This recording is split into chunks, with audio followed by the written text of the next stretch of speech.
नमस्कार, मैं अभिषेक कुमार आप सभी का स्वागत करता हूं फोकस स्टडी विद अभी में। तो आप सभी को मेरा जय गुरु।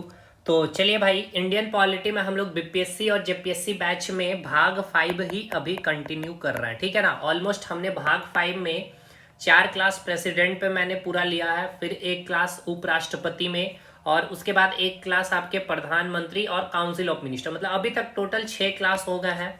और इस भाग 5 को कंप्लीट करने में ऑलमोस्ट मुझे 10 क्लासेस लग जाएंगे, ठीक है। तो चलिए इस सेशन को आगे कंटिन्यू करते हैं।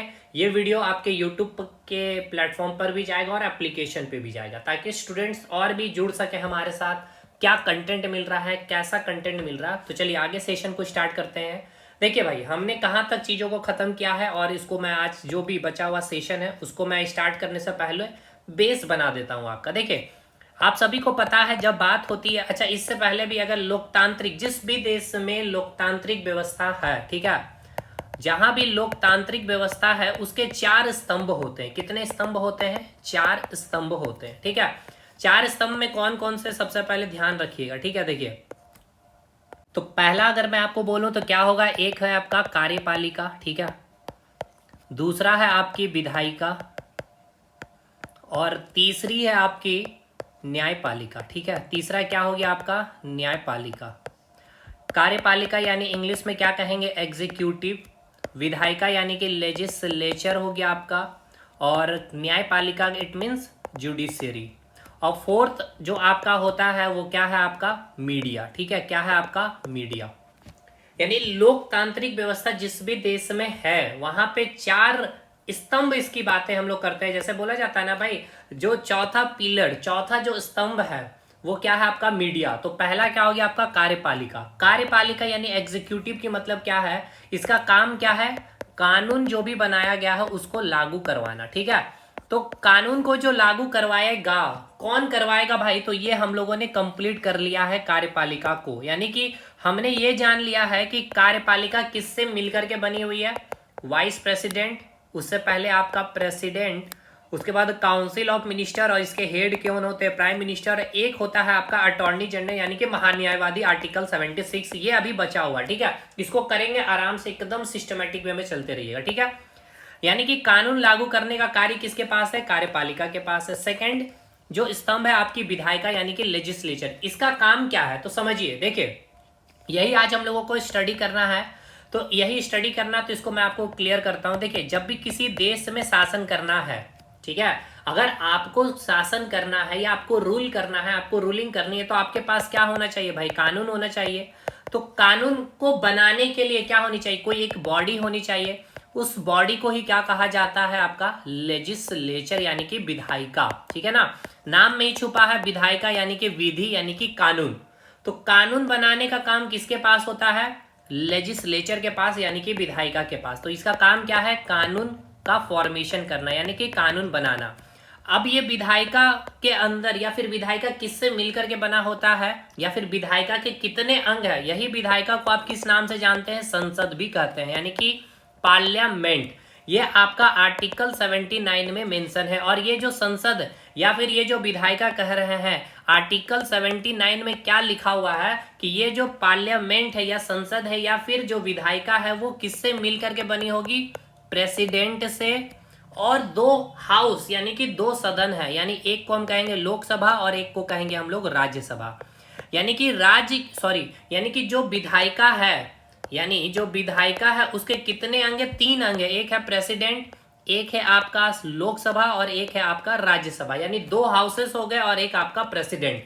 मतलब अगर कानून बनाना है आपको, तो सबसे पहले, जैसे कि केंद्र सरकार चाहती है कि जितने भी कोचिंग संस्थान है अब सुबह के 8 बजे से लेकर के रात 8 बजे तक, इससे ना तो पूर्व 8 बजे से पहले आप कोचिंग संचालन कर सकते हैं, ना ही रात 8 बजे के बाद आप संचालन कर सकते हैं। तो इसके लिए क्या करना पड़ेगा? एक कानून बनाना पड़ेगा। तो सरकार को सबसे पहले क्या करना होगा? एक बिल, एक ड्राफ्ट तैयार करेगी। इस बिल को सबसे पहले दोनों सदन में, यानी कि दोनों सदन मतलब दोनों हाउसेस में, यानी कि एक आपका लोकसभा हो गया और एक आपका राज्यसभा, इन दोनों सदनों से पहले क्या करना होगा? इस बिल को पारित करना होगा, यानी कि पास करना होगा वोटिंग से, ठीक है। फुल बहुमत से अगर दोनों हाउस से पास हो जाती है अगर बिल, तब इसके बाद ये बिल कहाँ पे आते हैं, आपके प्रेसिडेंट के पास, ठीक है। और राष्ट्रपति जब इस पे सिग्नेचर कर देती है तो इसके सिग्नेचर के बाद वही बिल जो है आपका एक अधिनियम बन जाता है, यानी कि एक एक्ट बन जाएगा। समझ में आया? तो भाई अब आपको समझ में आया यहाँ पे हुआ क्या, मुझे कानून बनाना है, यानी कि सरकार को अगर कानून बनानी है, यानी कि कौन कानून बनाएगा, विधायिका। विधायिका किससे मिलके बना है, विधायिका के 3 अंग है। आर्टिकल 79 क्या बोल रहा है, विधायिका के 3 अंग है, यानी कि संसद, विधायिका को ही हम लोग संसद कहते हैं, ठीक है ना। तो 3 अंग कौन कौन, एक प्रेसिडेंट, एक लोकसभा और एक राज्यसभा। तो देखिए यहाँ पे क्या हुआ, कानून बनाने के लिए सबसे पहले एक ड्राफ्ट बिल तैयार किया गया, बिल को दोनों सदनों से पहले पारित कराया गया, वोटिंग हुआ, और अगर वोटिंग के दौरान फुल बहुमत से दोनों सदनों से बिल पास हो जाती है तब प्रेसिडेंट आए, और प्रेसिडेंट के सिग्नेचर के बाद वही बिल आपका एक्ट बन गया। क्लियर है भाई, यहां तक समझ में आया? यानी आप पढ़ने वाले क्या है भाई, आज आप पढ़ने वाले, देखिए प्रेसिडेंट तो हम लोगों ने पूरा अच्छे से कंप्लीट कर लिया, यानी हम लोग पढ़ने वाले हैं राज्य, यानी कि जो हम लोग आज पढ़ने वाले हैं विधायिका के में, वो एक होगा आपका लोकसभा और एक होगा आपका राज्यसभा। तो 2 क्लास में, एक क्लास में राज्यसभा पढ़ेंगे और एक क्लास में लोकसभा, यानी दोनों हाउसेस के बारे में हम लोग 2 क्लास लेंगे। आज हम लोगों का टारगेट होगा राज्यसभा, मतलब ये मैं अगर आपको डायरेक्ट बोलता कि आज हम लोग पढ़ने वाले हैं राज्यसभा, तो शायद बहुत स्टूडेंट समझ जाते और बहुत ऐसे स्टूडेंट थे जिनको समझ में नहीं आता है कि नहीं। अगर अब मैं कहूँ राज्यसभा आज हम लोगों को पढ़ना, मतलब आपको ये समझ में आ रहा है कि हम लोगों को पढ़ना क्या है भाई, मेनली हम लोगों को पढ़ना क्या है, हमने आपको ये बताया कि जिस भी देश में जहां भी लोकतांत्रिक व्यवस्था है उसके 4 स्तंभ होते हैं, ठीक है। 4 स्तंभ में एक है आपका कार्यपालिका, दूसरा है आपकी विधायिका, और विधायिका कहने का मतलब ही, यानी लेजिस्लेचर कहने का मतलब क्या है, आपका संसद। और आर्टिकल 79 में क्या प्रावधान है कि जो संसद है, यानी कि जो पार्लियामेंट है, किससे मिलकर बनी होगी, प्रेसिडेंट, लोकसभा और राज्यसभा। इन्हीं से क्या है भाई, जब बिल इन दोनों सदनों से जब ये पारित हो जाएगी तब जाकर के प्रेसिडेंट के सिग्नेचर के बाद वो आपका बिल क्या बन जाता है, एक एक्ट, यानी कि कानून बन जाती है। समझ में आया? चलिए, तो अच्छा नोट्स ये लिखा हुआ, देखिए नोट्स आपका कल क्लास जब हो जाएगा, आज राज्यसभा खत्म करेंगे और उसके बाद जब लोकसभा, क्योंकि दोनों को एक साथ हमने नोट्स में रेडी किया, ठीक है। तो देखिए यहाँ पे मैंने लिखा भी, एक बार रिवाइज करवाते हैं। देखिए सरकार के कितने अंग, तो भाई सरकार के 3 अंग है। एक है कार्यपालिका, कानून लागू करवाने वाले, जो हम लोगों ने पढ़ लिए हैं, president, vice president, council of minister और उसके हेड प्राइम मिनिस्टर के बारे, और एक आर्टिकल पढ़ना है हम लोगों को, आर्टिकल 76, महान न्यायवादी के बारे, अटॉर्नी जनरल के बारे, जिसको हम लोग पढ़ेंगे बाद में। दूसरा अंग होता है विधायिका। विधायिका का काम क्या है भाई, कानून बनाना। इसका काम क्या है, कानून बनाना, ठीक है। इसका काम क्या है, कानून बनाना, और इसी को हम लोग अभी स्टार्ट करने वाले हैं। ये क्या करेगा, कानून को लागू करेगा, ठीक है। यानी ये क्या करेगा भाई, कानून को लागू करेगा, मतलब कि जो आपने कानून बनाया कोचिंग संस्थान के लिए सुबह 8 से रात 8 बजे तक, अब उसको इम्प्लीमेंट करने का ये ऑर्डर आ जाएगा भाई कहाँ पे, डीएम ऑफिस में, ठीक है ना। डीएम ऑफिस, फिर अपने जो सब इंस्पेक्टर होंगे, सब इंस्पेक्टर बाद एएसआई, और ये तरह से चीजें चलेगी, ठीक है। तो कानून को इम्प्लीमेंट किया जाएगा। तो विधायिका ने सदन में बैठ करके कानून बनाने का कार्य किया। तो अब इस, और उसके बाद तीसरा जो आ गया वो है आपका न्यायपालिका, जिसमें हम लोग देखेंगे कि जो भी कानून बना है उस कानून की न्यायिक समीक्षा, अगर जांच करानी है तो वो जांच कहाँ होगी, न्यायपालिका का कार्य होता है। तो उसको हम लोग नेक्स्ट क्लास में बाद में देखेंगे, ठीक है।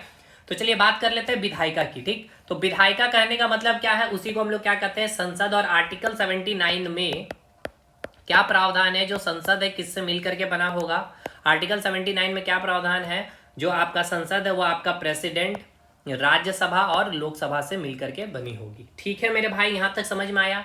तो चलिए ये हम लोगों ने पढ़ लिया है, और आज हम लोग स्टार्ट करने वाले हैं आर्टिकल 80, यानी कि राज्यसभा के बारे में। देखिए समझिएगा, क्लियर कट मैं बता रहा हूं भाई, यहाँ रटने रटाए से चीजें नहीं चलेगा। अगर आप बीपीएससी जेपीएससी जैसे एग्जामिनेशन देंगे तो स्टेटमेंट बेस्ड जब आपके क्वेश्चन बनेंगे, और इंटरव्यू में भी आपसे क्वेश्चन पूछे जा सकते हैं। मैं दिखाऊंगा आपको बहुत सारी चीजें जो आपको नहीं पता, आज मैं आपको बताने वाला हूँ। और नेक्स्ट क्लास में फिर हम लोग पढ़ेंगे लोकसभा में, लोकसभा के बारे में बातें करेंगे। तो चलिए हम लोग स्टार्ट करते हैं राज्यसभा को भाई।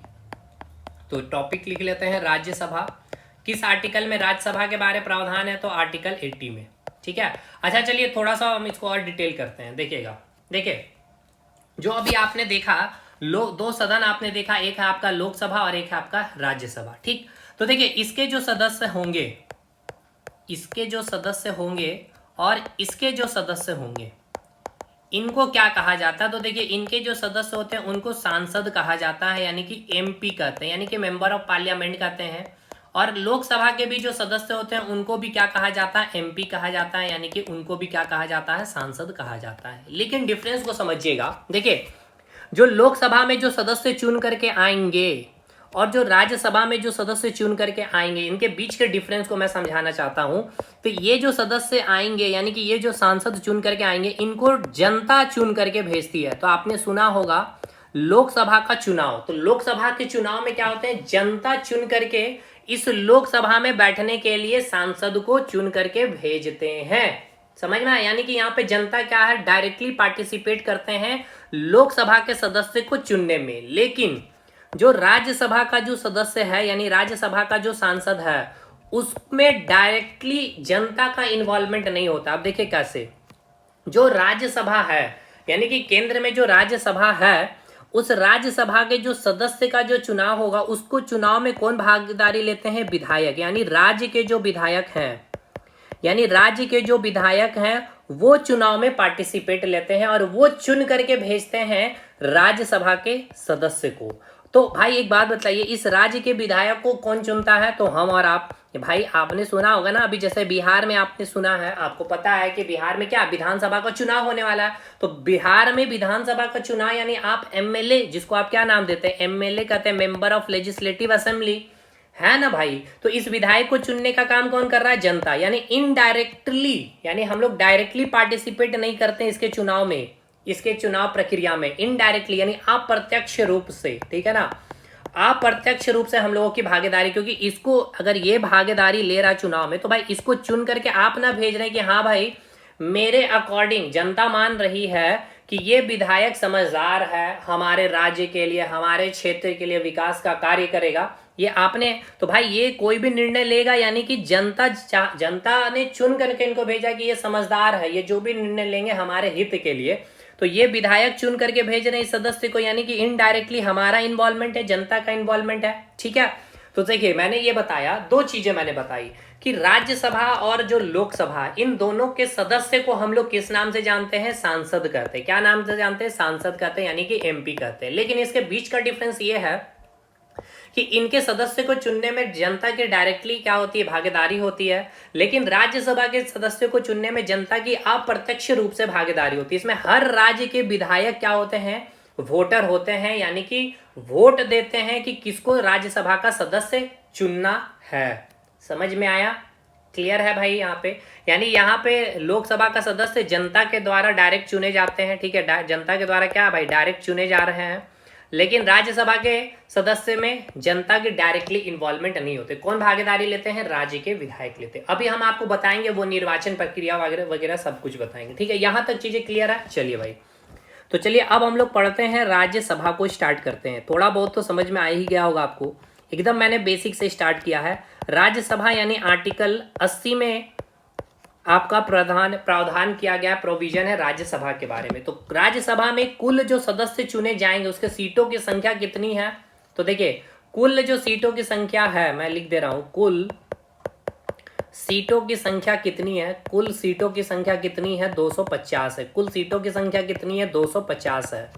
वर्तमान में अगर आपसे पूछ लिया जाए वर्तमान में कुल सीटों की संख्या अभी कितने हैं, वर्तमान में कुल सीटों की संख्या अभी कितनी है राज्यसभा में, राज्यसभा में तो 245 है। देखिए नाम में भी चीजें छुपी होती है, राज्य है यानी राज्य के रिप्रेजेंटेटिव यहाँ पर बैठेंगे, यानी कि हर राज्य से चुन करके आएंगे और इस राज्यसभा में बैठेंगे। अभी मैं आपको बताऊंगा क्लियर। अभी पहले ऐसा समझिए कि जो सदस्यों का चुनाव होगा, अभी वर्तमान में कितने सदस्य हैं, 245, मैक्सिमम कितने सदस्यों की संख्या है, 250। अब देखिए ये जो 245 है, इस 245 को बांटिएगा दो भागों में। 245 है, 12 जो सदस्य हैं उनका क्या होता है, नॉमिनेशन होता है, यानी उनको क्या किया जाता है, मनोनीत किया जाता है। कौन कौन से क्षेत्र में मनोनीत किया जाता है, खेल जगत से, ठीक है, साहित्य क्षेत्र में, उसके बाद अगर कोई समाज सेवी है, ठीक है, समाज सेवा के क्षेत्र से, और एक आपका होता है खेल हो गया, साहित्य हो गया, समाज हो गया, और एक होता है आपका कला के क्षेत्र में। इन चारों क्षेत्र से 12 सदस्य को कौन करते हैं मनोनीत, राष्ट्रपति करते हैं। ये मैंने राष्ट्रपति के क्लास में बता भी रखा है। तो 12 सदस्य को अगर माइनस कर दे 245 में तो कितना बचा, कुल 233 सीटें। ठीक है, अब ये जो 233 सीटें हैं इसका भी हम लोग थोड़ा बंटवारा कर ले भाई दो भागों में। तो 233 सीटों में 8 जो सीट है वो यूनियन टेरिटरीज के होते हैं, और 8 अगर माइनस कर ले तो 225 सीट जो होते हैं वो आपके 28 स्टेट से चुन करके आते हैं। ठीक है, 28 राज्यों से चुन करके आते हैं। 28 राज्यों से चुन करके 225 सदस्य यानी कि सांसद राज्यसभा में बैठेंगे, और 8 सीटें जो होंगे 3 यूनियन टेरिटरी यानी कि 3 केंद्र शासित प्रदेश हैं। सबसे पहला आपका दिल्ली से 3 सीटें हैं, उसके बाद जम्मू एंड कश्मीर से 4 सीटें हैं, 4 3 7, और एक हो गया आपका पौंडीचेरी, पौंडीचेरी से 1 सीटें हैं। तो कहने का मतलब ये है दिल्ली जो है आपका केंद्र शासित प्रदेश, वहां से कितने सांसद होंगे राज्यसभा में, 3 होंगे। जम्मू कश्मीर से कितने होंगे, 4 होंगे, और पौंडीचेरी से कितने होंगे, 1 होंगे। अब उसी प्रकार से 28 राज्य है, तो हर राज्य में देखिए हर राज्य से कितने सीटें होंगे। तो जैसे झारखंड राज्य का अगर आप लेते हैं तो झारखंड से कुल सदस्यों की संख्या राज्यसभा में कितनी है, 6 है। ये आपको याद करना पड़ेगा सारे राज्य का। बिहार से कितने हैं, तो 16 है। अब ये सीटों का संख्या कैसे निर्धारित होता है, तो देखिए ये जो सीटों की संख्या है उस राज्य की जो जनसंख्या है, ठीक है, उस राज्य का जो क्षेत्रफल है, और उस राज्य की जो खनिज संसाधन या प्राकृतिक जो संसाधन है कितनी प्रचुर मात्रा में उपलब्ध है, उसके अनुसार सीटों की संख्या का निर्धारण किया जाता है। अब उत्तर प्रदेश में और भी अधिक सीटों की संख्या मिलेगी, तो ये काम है आपका, ये आप अपने किताबों से भी कर सकते हैं कितनी सीटें हैं। तो झारखंड राज्य में कुल सीटों की संख्या राज्यसभा में कितनी है, 6 है। ठीक है मेरे भाई, झारखंड राज्य में, बिहार राज्य में 16 है, क्योंकि बीपीएससी जेपीएससी का आप एग्जाम देंगे तो भाई आने के चांसेस हैं यहाँ से। लेकिन अगर आप छोटे मोटे एग्जाम दे रहे हो तो हर राज्य का आपको याद होना चाहिए कि बिहार राज्य हो, चाहे उत्तर प्रदेश राज्य हो, चाहे मध्य प्रदेश राज्य, से राज्यसभा के लिए कितनी सीटों की संख्या का आवंटन किया गया। अच्छा, वो सीटों का संख्या का कैसे कैलकुलेशन होता है, जनसंख्या, क्षेत्रफल, और उस क्षेत्र में या उस राज्य में जो प्राकृतिक संसाधन की मात्रा कितनी प्रचुर मात्रा में उपलब्ध है या कितनी कम मात्रा में उपलब्ध है, उसके अनुसार भी क्या होते हैं, उस राज्यसभा के सदस्यों के सीटों की संख्या का आवंटन किया जाता है। चलिए यहाँ तक क्लियर है भाई, ये हो गया आपका सीटें, यहाँ से जो भी सवाल बनेंगे क्लियर है।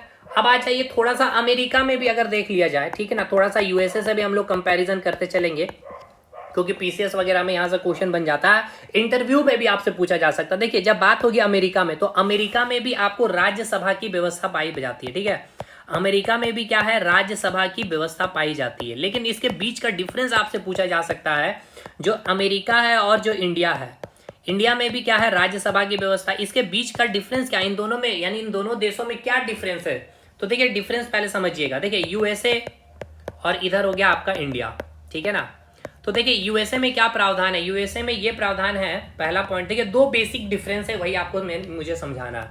2 डिफरेंस ये है कि अमेरिका में ये प्रावधान है कि हर राज्य से, ठीक है ना, अमेरिका में ये प्रावधान है, प्रोविजन है कि हर राज्य से 2 सीटें क्या होंगे भाई, अलोकेट होंगे। ठीक है, फिक्स है, 2 सीट क्या होंगे, राज्यसभा में चुन करके आएंगे हर राज्य से। वो राज्य की भाई जनसंख्या चाहे कितनी भी अधिक हो, चाहे बहुत ही कम हो, चाहे उस राज्य का क्षेत्रफल बहुत अधिक हो या उस राज्य का क्षेत्रफल बहुत कम हो, कुल कितने सीट है भाई, 2 सीट फिक्स है उस राज्य से। ठीक है, तो यहाँ पे कुल अमेरिका में 50 राज्य हैं, हर राज्य से 2 सीटें आएंगे, तो कुल मिलाकर के कुल सीटों की संख्या वहां पे कितनी है, 100। लेकिन यहाँ मैंने आपको क्या बताया डिफरेंस, यहाँ आपको डिफरेंस ये देखने को मिल रहा है कि भारत में क्या है, हर राज्य से जो सीटों की संख्या क्या है, फिक्स नहीं है। यहाँ पे डिपेंड करेगा उस राज्य की जनसंख्या क्या है और उस राज्य की क्षेत्रफल क्या है, उसके तहत यहाँ पर फिक्स नहीं है।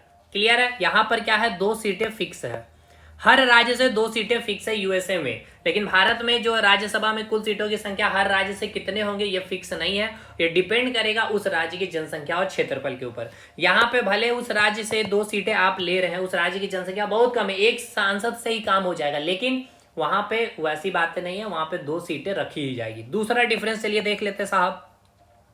दूसरा डिफरेंस ये है कि आपको अभी जैसे मैंने बताया कि यहाँ भारत में मैंने आपको क्या बताया कि 12 जो आपके सदस्य होते हैं, ठीक है, 12 सदस्यों को क्या किया जाता है, मनोनीत किया जाता है ना, यानी कि नॉमिनेशन किया जाता है। यहाँ पर कोई भी नॉमिनेशन नहीं होता है, ठीक है, यहाँ पर कोई भी मनोनीत सदस्य नहीं होते, यानी कि ये 2 बेसिक डिफरेंस है अमेरिका और भारत के राज्यसभा के व्यवस्था में। ठीक है, तो अगर आपसे इंटरव्यू में भी सवाल पूछने की संभावना है कि जो अमेरिका की जो राज्यसभा का जो शासन व्यवस्था है या जो व्यवस्था है, जो सिस्टम है, भारत के राज्यसभा की व्यवस्था से कैसे डिफरेंस है, क्या है नहीं है डिफरेंस, बताइएगा।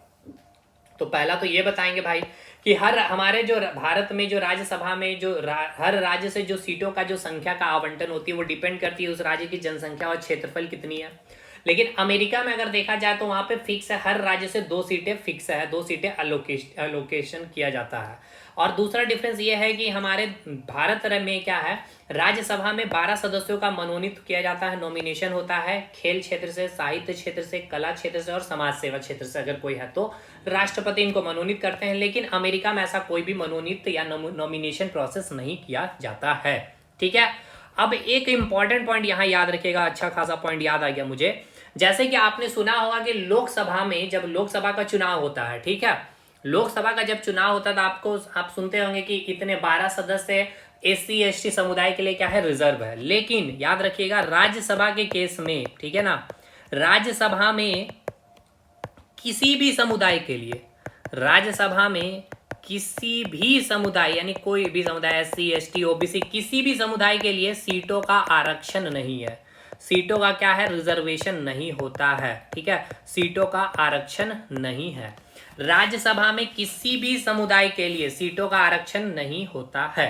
यहां तक चीजें क्लियर है। चलिए अब आगे का टॉपिक हम लोग कंटिन्यू करते हैं कि अगर आपको राज्यसभा के सदस्य बनना है तो उसके चुनाव के लिए आपके पास क्या योग्यताएं होनी चाहिए। ठीक है, तो मेनली कुछ खास योग्यताएं नहीं होनी चाहिए मेरे भाई। पहली योग्यता ये होनी चाहिए कि आप क्या होने चाहिए, भारत के नागरिक होने चाहिए। ठीक है, आपका क्या होना चाहिए भाई, आप भारत के सिटीजनशिप होने चाहिए। दूसरे, आपके मिनिमम एज कितनी होनी चाहिए, तो मिनिमम एज आपके 30 ईयर्स होनी चाहिए। और तीसरी जो योग्यता होनी चाहिए क्या, कि आप किसी भी ऑफिस ऑफ प्रॉफिट में यानी कि नहीं होने चाहिए, यानी कि कोई भी सरकारी पद में आप नहीं हो। ठीक है, ये तो सिंपल है, नॉट ऑफिस ऑफ प्रॉफिट में। ठीक है, कोई भी सरकारी पद में आप नहीं होनी चाहिए। 3 मेनली योग्यताएं आपके पास अगर हैं तो आप भी राज्यसभा के सांसद बनने के चुनाव या उम्मीदवार के रूप में खड़े हो सकते हैं। मिनिमम 30 साल, नॉट ऑफिस ऑफ प्रॉफिट और भारत के नागरिक होने चाहिए। अब देखते हैं निर्वाचन प्रक्रिया, ये इंपॉर्टेंट है, ध्यानपूर्वक इसको समझिएगा कि कैसे निर्वाचन की प्रक्रियाएं होती है। ठीक है, निर्वाचन की प्रक्रिया को समझिएगा कि राज्यसभा जो है ये, ठीक है, कोई हाउस है, ये राज्यसभा हाउस है। ठीक है, इसमें कुल मिलाकर कितने लोग बैठने वाले, 245। और इसके चुनाव के लिए अगर आप खड़े तो यहाँ पर आकर के अगर आप बैठेंगे तो इसमें जो चुनाव की जो प्रक्रिया है, यानी ये लोग जो बैठे हुए हैं ये कैसे चुन करके आए हैं इसको समझाता हूं मैं। ठीक है, तो देखिए सबसे पहला मैंने आपको बता दूं यहाँ पे कि ये जो चुनाव की जो प्रक्रिया होती है वो किस प्रक्रिया के तहत, तो जिस प्रकार से राष्ट्रपति की चुनाव की प्रक्रिया होती है, यानी क्या, अनुपातिक प्रतिनिधित्व प्रणाली एवं एकल संक्रमणीय मत। ठीक है, एवं एकल संक्रमणीय मत के द्वारा। ठीक है, एवं तथा लिख दे रहा हूं, तथा खुला मतदान होता है ये। अब इसको भी मैं समझा दूं, जैसे कि मैंने आपको समझाया था राष्ट्रपति के लिए कि वहां पे मैंने लिखा था गुप्त मतदान। लेकिन गुप्त मतदान का मतलब क्या था कि कौन से सांसद और किस विधायक ने किस कैंडिडेट को, किस उम्मीदवार को राष्ट्रपति के लिए फर्स्ट प्रायोरिटी दिया है, सेकंड प्रायोरिटी दिया है या थर्ड प्रायोरिटी दिया है, ये आप पता नहीं कर सकती थी पार्टियां। लेकिन राज्यसभा के सदस्य की जो निर्वाचन प्रक्रिया में लिखा गया है संविधान में, अनुपातिक प्रतिनिधित्व प्रणाली एवं एकल संक्रमणीय मत होगा तथा वो खुला मतदान होगा। अगर पार्टी चाहे, रूलिंग पार्टी चाहे तो वो पता कर सकती है कि किस विधायक ने किस कैंडिडेट को वोट दिया है इस सदस्य को, यानी कि राज्यसभा के सदस्य बनाने के लिए। ठीक है, इसलिए इसको कहा जाता है खुला मतदान। ठीक है, अच्छा, ये मतदान में भागीदारी कौन लेगा, राज्य के विधायक। राज्य के विधायक क्या करेंगे, इस माध्यम से, यानी कौन से माध्यम से, अनुपातिक प्रतिनिधित्व प्रणाली एवं एकल संक्रमणीय मत के द्वारा, यानी कि प्रायोरिटी बेस्ड यहां भी राज्यसभा के सदस्यों का क्या होता है, चुनाव होता है। अब एग्जाम्पल के तहत अब आप चीजों को समझिएगा। जैसे झारखंड में अगर बात किया जाए तो झारखंड राज्य में जो राज्यसभा के सीटों की संख्या जो है, ठीक है, राज्यसभा के लिए जो सीटों की संख्या है कितनी है भाई, राज्यसभा के लिए सीटों की संख्या कितनी है, तो 6 सीटों की संख्या। ठीक है, अभी इसमें मान के चलते हैं जो रिक्त पद हैं वो रिक्त पद कितने हैं, 1 है, और 5 पद क्या है वो भरे हुए हैं। ठीक है, 5 सांसद क्या है, 5 पद क्या है भरे हुए हैं। यानी कि 5 पद, मतलब ऐसा समझिए कि ये मान के चलते हैं 6 सीटों की संख्या है, तो 6 मैं बना देता हूँ पहले सीट, ठीक है, 1 2 3 4 5 6, ठीक है। यहाँ पर एक सांसद, एक सदस्य बैठा हुआ है यहाँ पे, ठीक है मेरे भाई, यहाँ पर भी बैठे हो। अब ये सीट क्या है भाई, खाली अभी, ठीक है, ये सीट क्या है, खाली है। तो अब इसका मान लीजिए मुझे, अच्छा एक बात और भी याद रखिएगा कि राज्यसभा में मैंने बताया कुल सीटों की संख्या अभी वर्तमान में कितना, 245। तो एक बार ही सारे के सारे सीटों पे चुनाव नहीं होती है, ठीक है, एक बार पूरे सीटों पे चुनाव कभी भी राज्यसभा में नहीं होती है। क्लियर है भाई, ठीक है। तो चलिए अभी कितना है, अगर मैं झारखंड की बात कर लूं तो कुल सीटों की संख्या कितनी है, 6 है। यानी कि झारखंड राज्य से कुल मिलाकर के 6 उम्मीदवार जाकर के राज्यसभा में बैठ सकते हैं। तो अभी 5 लोग बैठे हुए हैं, एक सीट खाली है। तो अब एक सीट के लिए चुनाव करवाना है, तो देखिए कैसे चुनाव होगा।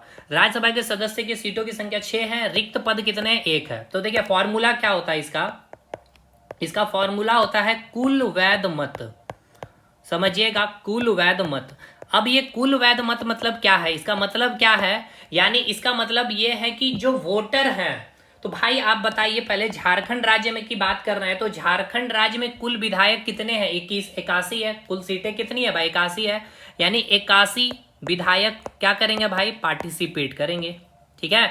यानी झारखंड राज्य के विधानसभा के सीटों की संख्या, जिस राज्य की सीट, जैसे कि मान लीजिए यहां अगर बिहार में ले लेता हूं, ठीक है, तो बिहार की बात करें तो राज्यसभा में सीटों की संख्या कितनी है, 16 है। तो अब बिहार में कुल विधानसभा की सीटों की संख्या, यानी कि टोटल वोटर विधायक कितने वहां पार्टिसिपेट करेंगे, 243। तो यहाँ पे मुझे कितना लिखना पड़ेगा, 243।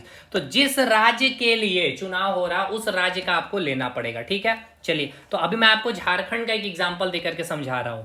तो झारखंड राज्य में मैंने बताया कि जो राज्यसभा में बैठ करके जाएंगे, उसमें बैठने के लिए कितने सीटों की संख्या, 6 है। तो 5 लोग बैठे हुए, एक सीट खाली है। तो एक सीट खाली है, तो इसका जो फॉर्मूला मैं आपको बता रहा था कि कुल वैध मत होगा। यानी कुल वैध मत मतलब कि जो वोटर हैं, वोटर कौन होते हैं भाई, राज्यसभा के सदस्य के चुनाव में कौन वोट करते हैं, जो विधायक होते हैं। और कुल विधायक झारखंड राज्य में कितने हैं, विधानसभा में सीटों की संख्या कितनी है, तो सर 81 है। तो ठीक है, 81 समझ में आया, ठीक है। डिवाइडेड बाय 1 प्लस रिक्त पद, डिवाइडेड बाय 1 प्लस रिक्त पद। अभी रिक्त पद कितने सीटों पे चुनाव करवा रहे हैं, एक पद है, रिक्त पद है। तो टोटल कितना हो जाएगा, डिवाइडेड बाय 2। अब इसको डिवाइड करिए, तो इसको डिवाइड करिएगा, 2 चौके 8, 0 2 पचे 10, यानी कि फ्रैक्शन में आ रहा। तो इसको हम क्या करते हैं, राउंड ऑफ फिगर में कर देते हैं 40। इसका मतलब क्या है, देखिए इसका मतलब ये है कि अगर आप राज्यसभा के सांसद के रूप में, उम्मीदवार के रूप में अगर आप खड़े हुए हैं कि आप चुनाव प्रक्रिया में चाहते हैं कि वहां राज्यसभा का सांसद बने, तो पहली योग्यता आपके पास क्या होनी चाहिए, भारत के नागरिक होने चाहिए। दूसरा योग्यता आपका 30 साल उम्र होने चाहिए, कोई भी सरकारी पद पे नहीं होनी चाहिए, ठीक है। अब आप खड़े हुए हैं और अगर आपको 40 विधायक का समर्थन मिल जाता है, ठीक है, तो आप राज्यसभा के क्या बन जाएंगे, सदस्य, यानी कि राज्यसभा का सांसद बन जाएंगे, ठीक है। आप समझिए इसके खेल को, जैसे कि अगर अभी का जो डाटा है, 3 पार्टी, एक महागठबंधन, ठीक है, महागठबंधन हो गया, एक एनडीए हो गई, और एक अदर में आप मतलब कि जयराम महतो की जो पार्टी है, जेएलकेएम पार्टी। देखिए महागठबंधन को कितनी सीटें मिली थी भाई, इस बार का जो विधानसभा इलेक्शन हुआ था, महागठबंधन को कितना मिला था, 56 सीटें मिली थी। और एनडीए को कितना मिला था भाई, 24 मिला था ना। और जेएलकेएम पार्टी को कितना मिला था, 1 सीट मिला था, ठीक है। यानी महागठबंधन में सारे हैं भाई, आपका जेएमएम भी है, कांग्रेस भी है, सारे लोगों हैं। यानी कि 56 विधायक महागठबंधन से जीत करके आए हुए हैं, बैठे हुए हैं झारखंड के विधानसभा, यानी एमएलए हो गए ये। 24 एमएलए विधायक कहाँ के हैं, एनडीए के हैं, ठीक है। और एक जेएलकेएम से जयराम महतो है, आपको पता है। अब देखिए मान लीजिए कि कोई बीजेपी पार्टी है, ठीक है, बीजेपी पार्टी चाहती है कि उसका कोई एक सदस्य, ठीक है, मतलब उसका ही कोई एक व्यक्ति वो राज्यसभा के सांसद में जाकर के बैठे, ठीक है, राज्यसभा में जाकर के बैठे, ठीक है। तो उसके लिए क्या करना होगा, इसको कितने प्रस्ताव चाहिए भाई, 40 चाहिए। तो 24 विधायक तो प्रस्ताव दे देंगे, इसको और कितना चाहिए भाई, 24 के अलावे 16। तो 16 विधायक का समर्थन इसको महागठबंधन से लेना होगा, ठीक है, या इनसे 15 ले लेंगे और एक जयराम महतो। अगर प्रस्ताव दे देते हैं, ठीक है, इसको, तो ये क्या बन जाएंगे, सदस्य बन जाएंगे राज्यसभा के। समझ में आया। जैसे आप मान लीजिए हैं भाई महागठबंधन पार्टी से हैं, मान लीजिए आप कांग्रेस पार्टी से, ठीक है, मान लीजिए आप कांग्रेस पार्टी से, ठीक है, तो आपको क्या, आप चुनाव के उम्मीदवार के लिए खड़े हुए तो आपको कितना प्रस्ताव चाहिए? 40 प्रस्ताव चाहिए। यानी कि भाई महागठबंधन में ही शामिल था ना कांग्रेस, तो भाई 56 विधायक है तो 40 विधायक तो इसको आराम से ये समर्थन कर देगा। ठीक है, अब बच कितना गया? 16 विधायक। अब दूसरा भी मान लीजिए कि जेएमएम से कोई चाहता है कि दूसरे को भी इसका सांसद बनाए, तो उसको तो 16 लोग समर्थन करेंगे, और इसको कितना चाहिए? 24 लोगों का समर्थन। तो उसको या तो एनडीए का 24 चाहिए, तो 23 या तो एक इससे मिल जाए या एक मिल जाए, या फिर पूरा का पूरा 24 बीजेपी का या एनडीए का कोई 24 विधायक अगर समर्थन दे देता है, प्रस्ताव देगा, तो वो दूसरा सदस्य भी इस महागठबंधन के या उस जेएमएम पार्टी से क्या बन जाएगा? राज्यसभा का सदस्य बन जाएगा। समझ में आया? उसी प्रकार हर स्टेट में खेला चलेगा। तो ये आपको समझ में आ गया, ये फॉर्मूला भी। किस प्रकार से प्रक्रिया, चुनाव प्रक्रिया होगी, बताइए। कोई दिक्कत है? कोई समझने में प्रक्रिया में कोई दिक्कत? कोई दिक्कत नहीं है। अब बात करते हैं राज्यसभा के कार्यकाल के ऊपर में, ठीक है ना। राज्यसभा का कार्यकाल कितना होता है? देखिए मेनली हम लोग बोल लेते हैं 6 साल होती है, बट वो गलत है। अभी मैं आपको दिखाइए, प्रूफ भी करूंगा कार्यकाल, और हमारे संविधान में कहीं भी ऐसा लिखा हुआ नहीं था। ठीक है ना, जब मूल संविधान में कहीं भी 6 साल कार्यकाल नहीं लिखी हुई थी। क्या लिखी हुई थी, क्या नहीं लिखी हुई थी, उसको मैं अभी आपको समझाता हूँ। देखिए सबसे पहले तो ये समझिए कि राज्यसभा को हम क्या कहते हैं? अपर हाउस कहते हैं। ठीक है, अपर हाउस कहने का मतलब क्या है? उच्च सदन कहते हैं इसको। क्या कहते हैं सर? उच्च सदन कहते हैं। उच्च सदन इसीलिए कहते हैं क्योंकि कभी भी इसको भंग नहीं किया जा सकता। आज तक ये भंग नहीं हुआ है, या भंग मानने कहने का मतलब ये है कि इसमें जो कुल सदस्य जो बैठे हुए 245, एक बार पूरा का पूरा सीट खाली नहीं होती है। लेकिन यही लोकसभा की अगर आप बात कर लें, ठीक है, तो लोकसभा का कार्यकाल 5 साल, फिर 5 साल के बाद क्या होगी? चुनाव होगी।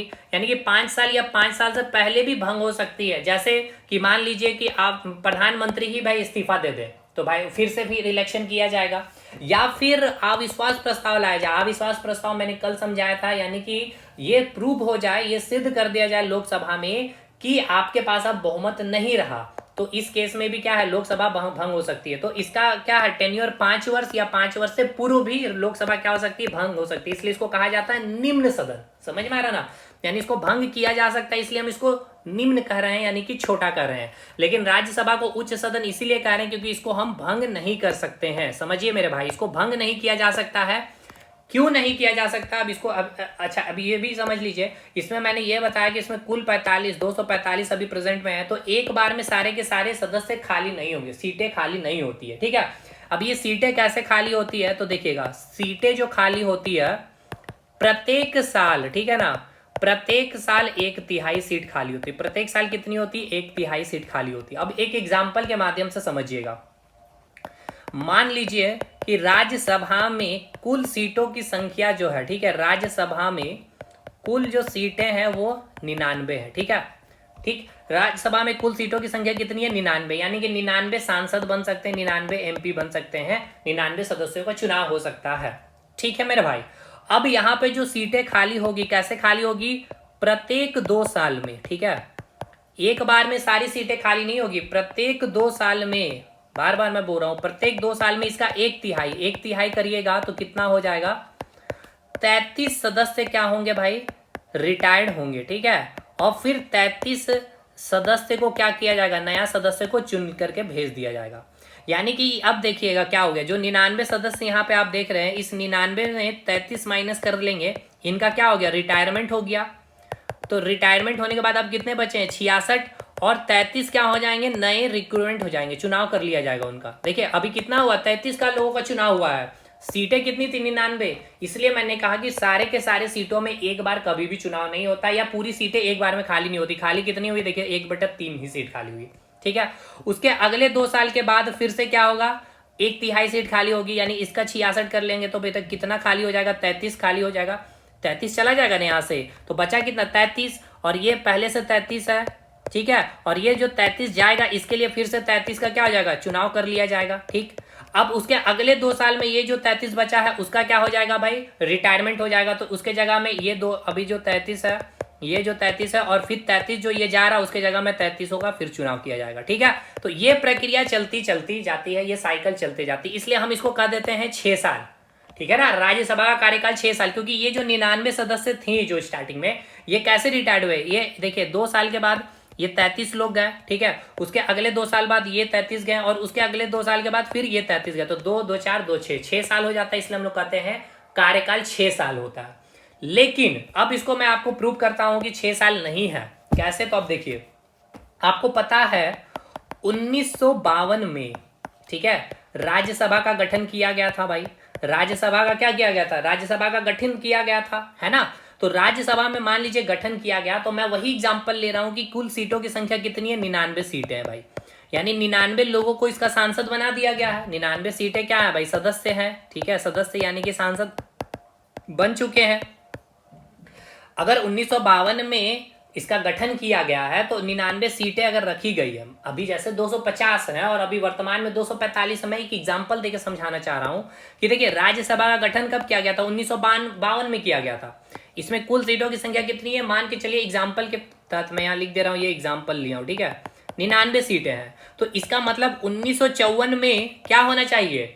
इसका मतलब 1954 में 33 सीट खाली होनी चाहिए, 66 और 33 क्या होना चाहिए? एक नया सदस्य आ जाना चाहिए, है ना। तो अभी एक बात बताइए, अभी जैसे आप कह रहे हैं कि राज्यसभा का सदस्यों का कार्यकाल कितना होता है? 6 वर्ष होता है। तो 1952 में गठन हुआ है और 1954 यानी कि 2 साल के बाद ही आप इन 33 को, जो 33 को बाहर कर रहे हैं, ये कैसे आप कर रहे हैं?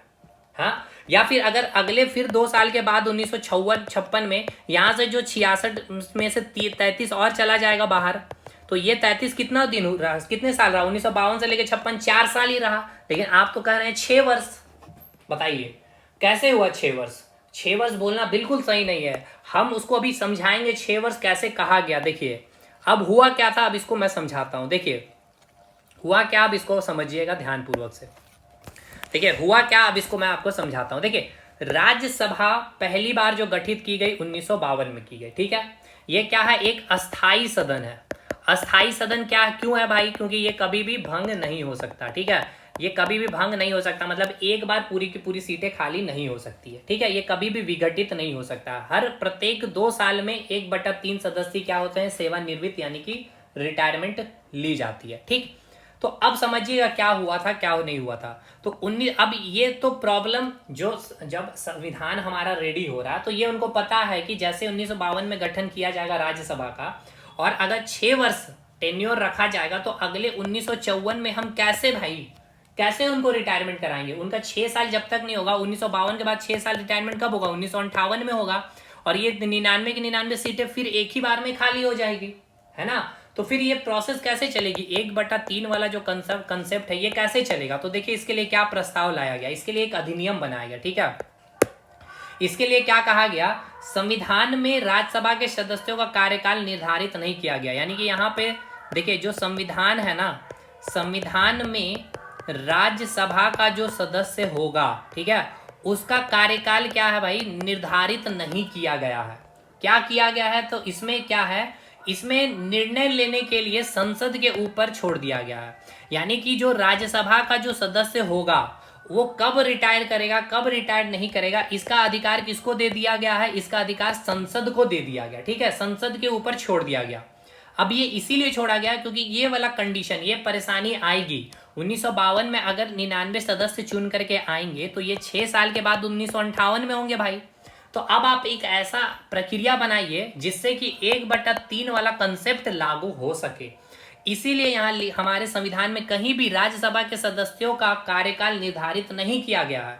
और इस संदर्भ में यानी कि राज्यसभा के सदस्यों का कार्यकाल कितना होगा, इस पर निर्णय लेने का अधिकार पूरा का पूरा किसके ऊपर छोड़ दिया गया? संसद के ऊपर छोड़ दिया गया, ठीक है।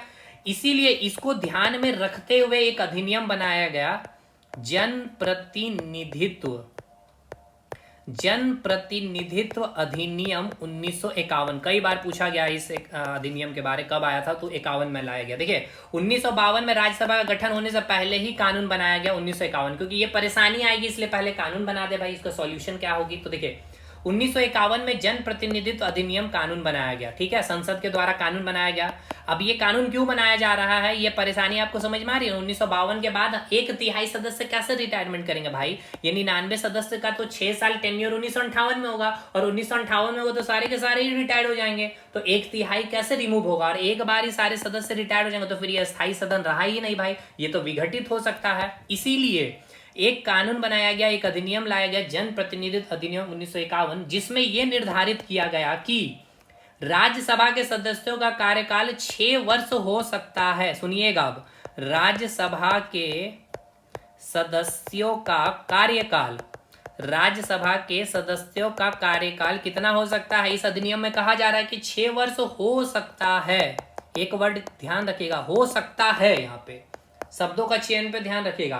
कितना हो सकता है? हो सकता है। और इसी अधिनियम में यह भी बात कहा गया कि राष्ट्रपति को भी शक्ति दी जाती है। ठीक है, राष्ट्रपति को शक्ति दी जाती है कि वह राज्यसभा के सदस्यों का कार्यकाल, और इस अधिनियम में यह भी बात लिखा गया कि एक तो सदस्यों का कार्य 6 वर्ष हो सकता है, और दूसरा ये भी बात इसमें लिखा गया कि राज्यसभा राष्ट्रपति को शक्ति दी जाती है कि राज्यसभा के सदस्यों के, ठीक है, कार्यकाल में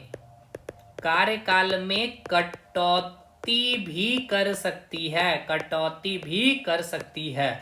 अब देखिए क्या हुआ, जैसे कि 1952 में अब ये अधिकार राष्ट्रपति के पास मिल गया है कि जो राज्यसभा का सदस्य बना तो चाहे तो राष्ट्रपति उसके कार्यकाल 6 वर्ष तो होगा, लेकिन राष्ट्रपति को यह अधिकार है उसके सदस्यों का कार्यकाल में कटौती करने की। तो देखिए 1952 में गठित हो गया है आपका राज्यसभा। ठीक है, अब मान के चलिए कुल सदस्य कितने चुने गए हैं? 99 सीटें थे, तो 99 सांसद चुन लिए गए हैं।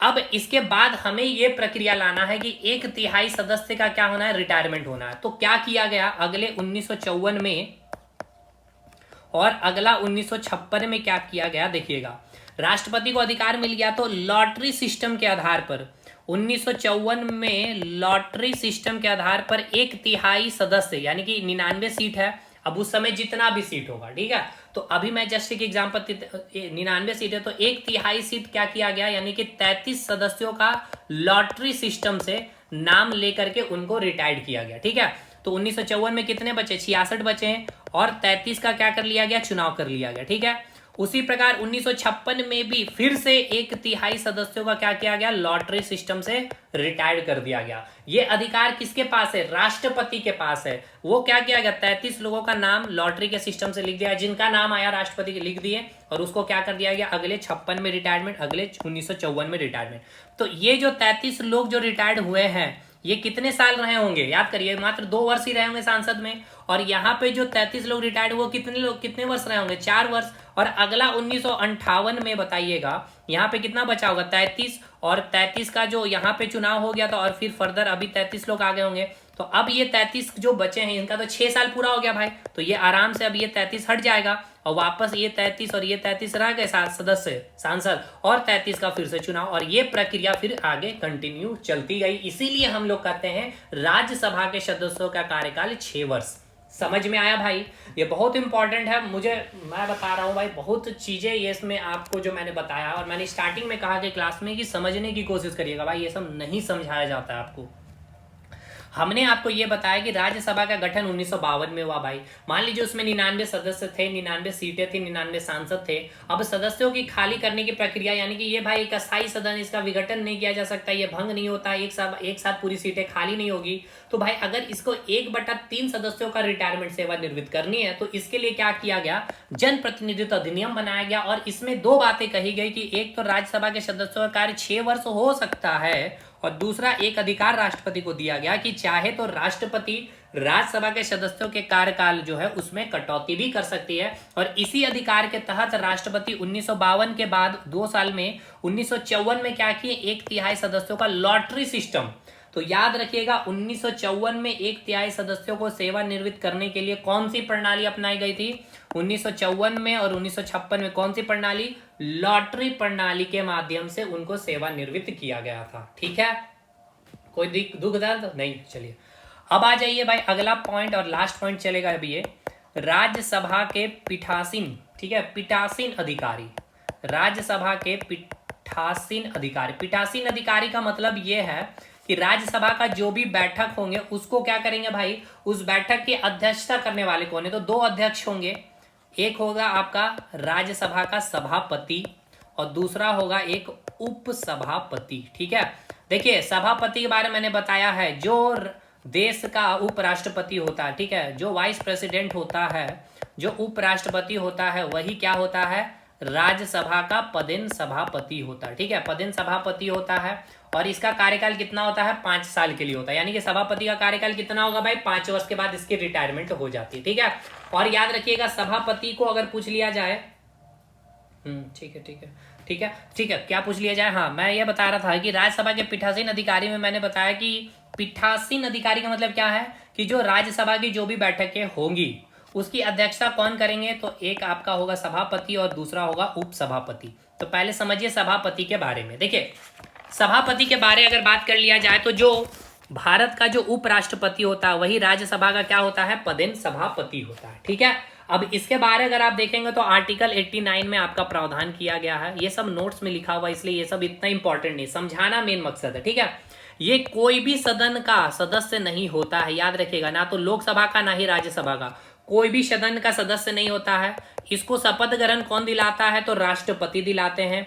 ये रिजाइन किसको देंगे, तो भाई राष्ट्रपति को देंगे। इसका कार्यकाल कितना होगा, 5 वर्ष। उपराष्ट्रपति कितना होता है, वही 5 वर्ष। ये मैंने आपको बता रखा उपराष्ट्रपति क्लास में। ठीक है, इसका इलेक्शन कैसे होगा भाई, उपराष्ट्रपति का इनडायरेक्ट इलेक्शन होता है, लोकसभा और राज्यसभा के सांसद भाग लेते हैं। ठीक है, क्या एक व्यक्ति सभापति बन सकता है, तो बिल्कुल एक व्यक्ति कई बार उपराष्ट्रपति भी बन सकता है, तो यानी सभापति भी बन सकता है। मिनिमम एज कितना होना चाहिए, 30 वर्ष होना चाहिए। मैक्सिमम एज कोई लिमिट नहीं है।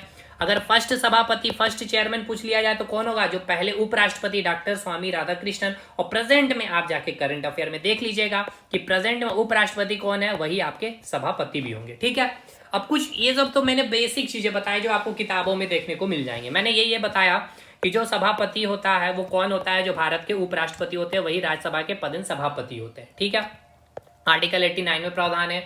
ओथ और रिजाइन ये किनको कौन देंगे, ओथ इनको शपथ प्रेसिडेंट दिलाएंगे, रिजाइन किसको देंगे, राष्ट्रपति को देंगे।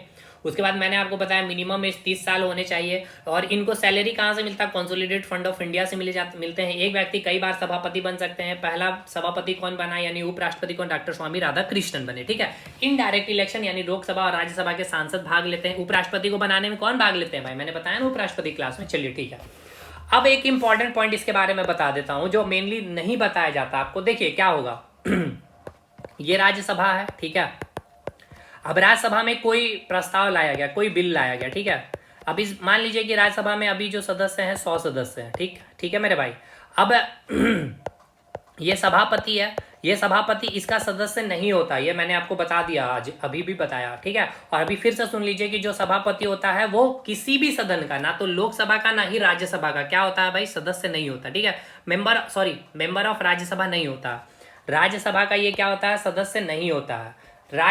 मैंने कोई भी बोल दिया, ध्यान से सुनिए, मैंने ये बोला, मैं लिख दे रहा हूं, सभापति जो होता है, ठीक है, राज्यसभा का सदस्य नहीं होता। ठीक है, राज्यसभा का सदस्य नहीं होता है, ये नोट्स में लिखा हुआ, राज्यसभा का सदस्य नहीं होता। ठीक है, इसका मेन जिम्मेदारी क्या है कि जो भी बैठकें होगी राज्यसभा का, ठीक है, उसको शांति रूप से क्या करे भाई, चलाएं, उसको डेकोरेट करें और नियमों का पालन करें। तो मान लीजिए कोई बिल आया और इसमें पक्ष में 50 वोट मिल गया कि हाँ उसके पक्षधर लोग हैं, समर्थक में है, और विपक्ष में जो विरोध कर रहे हैं उसमें 50 वोट मिल गए।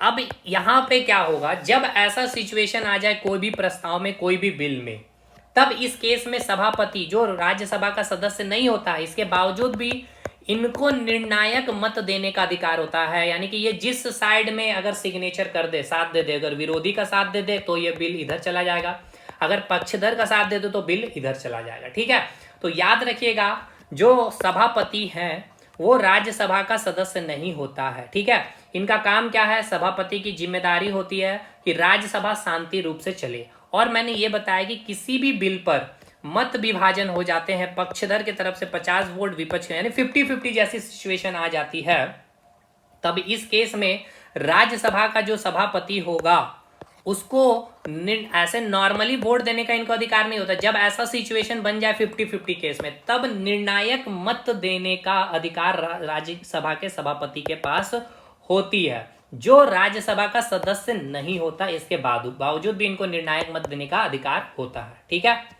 समझ में आया कि नहीं आया, पहले ये बताइए।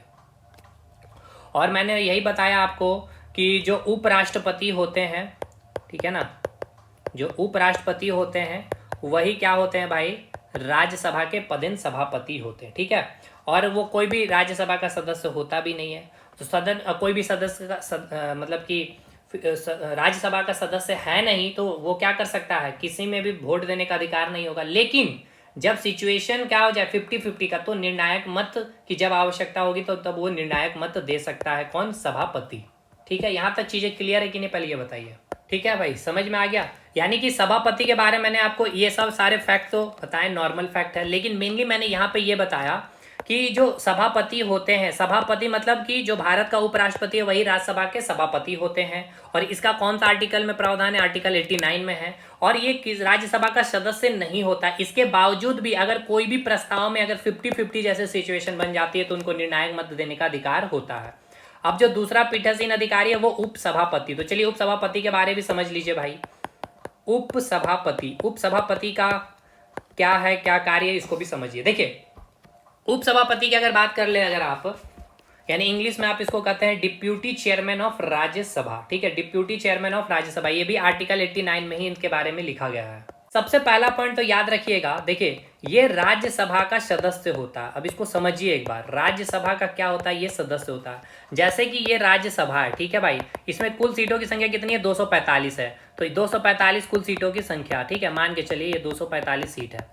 अब ये 245 यहाँ पे सारे लोग हैं। अब इसमें क्या होगा, वोटिंग होगा कि किनको सभापति बनाना है, जिसमें वोटिंग में जिसको सबसे ज्यादा वोट मिलेगा, ठीक है, वो क्या बनेगा, राज्य का ये क्या बन जाएगा, राज्यसभा का उपसभापति। ठीक है, यानी इसी से चुन करके, यहीं से चुनकर, यही 245 में से चुनकर, यानी कि जैसे कि आपका क्लास है, ठीक है, क्लास के जो स्टूडेंट है 7th क्लास में अगर आप पढ़े तो 7th क्लास का कोई एक क्लास मॉनिटर होता है ना भाई। तो क्लास मॉनिटर क्या वही क्लास का ही होता है ना। उसी प्रकार उपसभापति का भी चयन होता है, उसी राज्यसभा के सदस्यों में से कोई एक चुने जाते हैं, जिसको वोट मिलता है वो चुन करके बनते हैं, इसलिए वो राज्यसभा का ही क्या होता है, सदस्य होता है। पहला बात तो क्लियर है। अब याद रखिएगा, इनको शपथ ग्रहण कौन दिलाता है, ओथ जो दिलाता है मेंबर ऑफ राज्यसभा के रूप में ये लेते हैं। ठीक है, डिप्यूटी चेयरमैन राज्यसभा के रूप में ओथ नहीं लेते हैं, यानी कि उपसभापति एक राज्यसभा के सदस्य के रूप में क्या करते हैं, ओथ लेते हैं। क्लियर है यहां तक। अभी ये रिजाइन किसको देंगे, रेजिग्नेशन ये देना चाहे तो किनको देते हैं, चेयरमैन ऑफ राज्यसभा यानी कि उपराष्ट्रपति को, यानी कि सभापति को ये क्या करते हैं, रिजाइन देते हैं। इनका टेन्योर कार्यकाल कितना होगा भाई, 6 वर्ष ही होगा, क्योंकि राज्यसभा का सदस्य का कार्यकाल कितना हो सकता है, 6 वर्ष ही हो सकता है। लेकिन चाहे तो राष्ट्रपति इनके कार्यकाल पे कटौती भी कर सकती है, जन प्रतिनिधित्व अधिनियम 1951 के तहत, है ना। री इलेक्शन एक व्यक्ति चाहे तो कई बार, है ना, मान लीजिए आप क्लास मॉनिटर 7th में तो 8 में भी जाएंगे तो आप भी बन सकते हैं अगर आपको वोट मिल गया तो। री इलेक्शन का भी फंड, इनको सैलरी भी कंसोलिडेटेड फंड ऑफ इंडिया से मिलता है। मिनिमम एज 30 साल, क्योंकि इसका सदस्य के लिए भाई 30 साल होने चाहिए भाई, नॉर्मल सी बात है। फर्स्ट डिप्यूटी चेयरमैन कौन बना है, तो याद रखिएगा कृष्णमूर्ति राव। ठीक है ना, कृष्णमूर्ति राव नाम याद रखिएगा। और प्रेजेंट में देख लीजिएगा कि अभी राज्यसभा का उपसभापति कौन है, ये करंट अफेयर का काम हो जाएगा। यहां तक चीजें क्लियर है कि नहीं, पहले ये बताइएगा।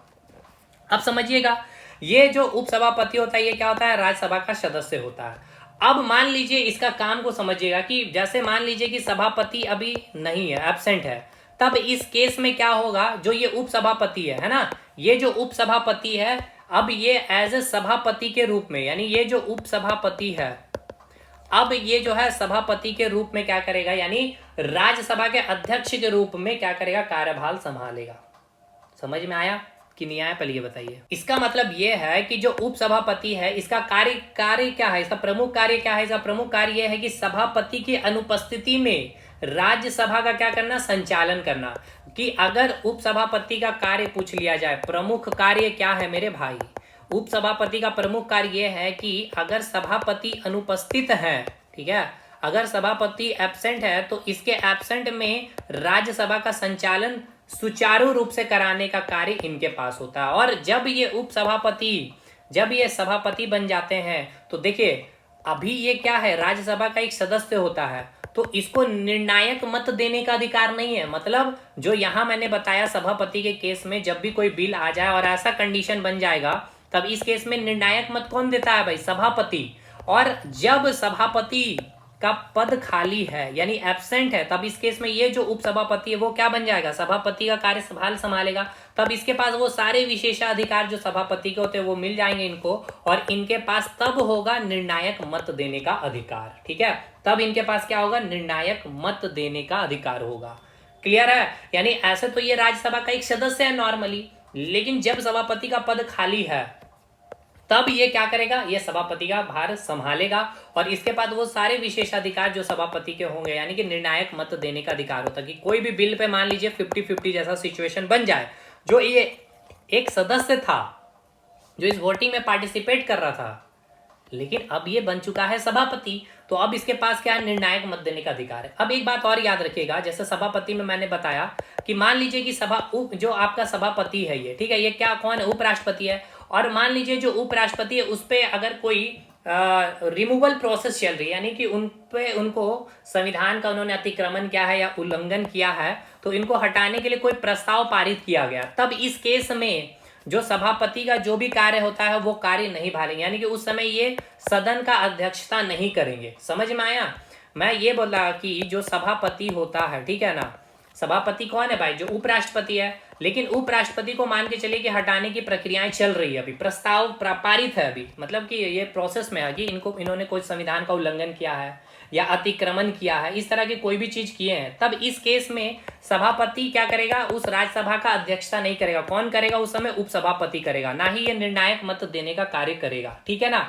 अगर उनको पद से, उपराष्ट्रपति को पद से हटाने का अगर ये प्रस्ताव सदन में रखा गया है, तब इस केस में उस राज्यसभा का सदन की अध्यक्षता सभापति नहीं करेगा, तब कौन करेगा मेरे भाई, तब कौन करेगा भाई, उपसभापति करेगा, ठीक है। समझ में आ गया? तो ये सारी चीजें थी आपके राज्यसभा से रिलेटेड। होप सो हर एक डाउट राज्यसभा से रिलेटेड मैंने आपका क्लियर कर दिया है। नोट्स अपलोड होगा लोकसभा खत्म करने के बाद, ठीक है। तो कल हम लोग क्या पढ़ने वाले हैं, लोकसभा, ठीक है। राज्यसभा ये हो गया हम लोगों का कंप्लीट, कल करेंगे हम लोग स्टार्ट लोकसभा। समझ में आया कि नहीं, पहले ये बताइएगा। एक बार क्लास और देख लीजिएगा तो सारी डाउट क्लियर हो जाएगी, और फैक्चुअल चीज कुछ छुट्टी भी होगी तो नोट्स में आपका लिखा हुआ है, यहाँ पे आपको सारी चीजें मिल जाएगी, ठीक है। सारा चीज लिखा हुआ है, मैंने सारी चीजें बता दी, ठीक है। जो मैंने बताई वो सारी चीजें लिखी हुई है, बस इतना जान लीजिएगा। तो चलिए मिलते हैं नेक्स्ट क्लास में। क्लास कैसा लगा, सेशन कैसा लगा, यूट्यूब पे भी जा रहा है, और हमारे साथ जुड़ने के लिए आप हमारा चैनल इंस्टॉल कर सकते हैं, फोकस स्टडी विद अभी।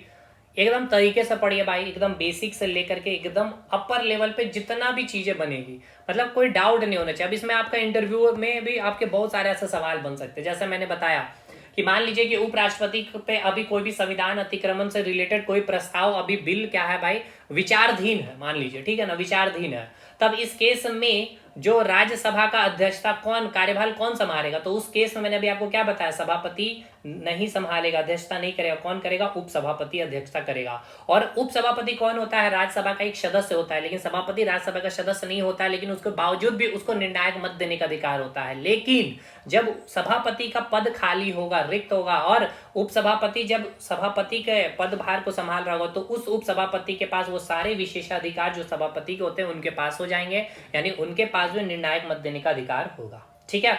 ऐसा बहुत सारे सवाल हैं। अमेरिका में राज्यसभा की जो व्यवस्था है और जो भारत की राज्यसभा व्यवस्था में क्या डिफरेंसेस है वो भी आपसे पूछ सकते हैं। तो मैंने बताया कि भारत में जो राज्यसभा में जो सीटों का आवंटन किया जाता है राज्य की क्षेत्रफल और जनसंख्या के आधार पर, लेकिन अमेरिका में क्या है, हर राज्य से 2 सीटें एलोकेट किए जाते हैं। भारत में राज्यसभा में 12 सदस्यों को मनोनीत किया जाता है, खेल, साहित्य, समाज सेवा और कला के क्षेत्रों में राष्ट्रपति के द्वारा, लेकिन अमेरिका में ऐसा कोई भी नॉमिनेशन या मनोनीत करने की सिस्टम का प्रावधान नहीं है, ठीक है। तो ये सारी चीजें हैं। चलिए मिलेंगे कल, लोकसभा देखेंगे, कल का क्लास एप्लीकेशन में रहेगा, ये क्लास यूट्यूब पे जाने देते हैं। मिलते हैं नेक्स्ट वीडियो में।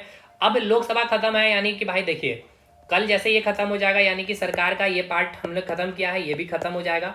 न्यायपालिका, सुप्रीम कोर्ट, मुझे लगता है 2 क्लास लगेगा करने में, और इसके बाद फिर संघ सरकार खत्म, बस राज्य सरकार बचेगा। राज्य में हम क्या क्या पढ़ेंगे, देखिए राज्यपाल के बारे पढ़ेंगे, ठीक है, सीएम और सीएम की काउंसिल मिनिस्टर के बारे पढ़ेंगे, और उसके बाद विधानसभा, विधान परिषद करके राज्य सरकार खत्म, फिर पंचायती राज मतलब स्थानीय सरकार, और इंपॉर्टेंट अमेंडमेंट, इंपॉर्टेंट आर्टिकल्स, और जो इंपॉर्टेंट कॉन्स्टिट्यूशन मतलब बॉडीज है वो बातें देख लेंगे। बस उसके बाद मतलब जान नहीं रहेगा भाई, मतलब संघ सरकार खत्म हो जाएगा एक बार न्यायपालिका ना। उसके बाद उधर आपका सीएम, आप उसको प्रधानमंत्री से रिलेट करवा दूंगा मैं, राष्ट्रपति को राज्यपाल से करा दूंगा, इधर लोकसभा राज्यसभा को उधर विधानसभा विधान परिषद से करवा दूंगा, तो ईजी हो जाएगी राज्य के बारे पढ़ना, ठीक है। चलिए मिलते हैं नेक्स्ट वीडियो में, तब तक के लिए धन्यवाद।